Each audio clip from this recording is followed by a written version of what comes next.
বিশ্বকাপ জয়ের আনন্দে যখন পুরো স্পেন উৎসবে মেতেছে, ঠিক তখনই ঘটল এক মজার ঘটনা।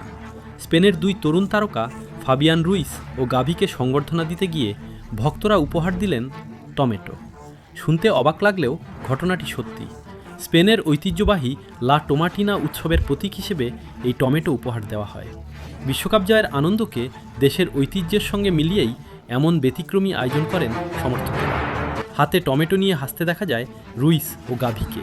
তারা ভক্তদের শুভেচ্ছা গ্রহণ করেন এবং সবাই মিলে আনন্দ উল্লাসে মেতে ওঠেন।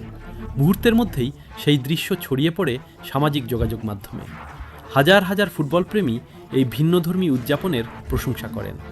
বিশ্বকাপ জয়ের পর এমন ব্যতিক্রমী সম্মান হয়তো অনেকেই কল্পনাও করেননি। তবে এটাই স্পেন, যেখানে ফুটবল আর সংস্কৃতি একসঙ্গে মিলিয়ে তৈরি হয় নতুন নতুন স্মরণীয় মুহূর্ত। আপনার কি মনে হয়, বিশ্বকাপ জয়ের এমন উদযাপন কেমন লাগলো?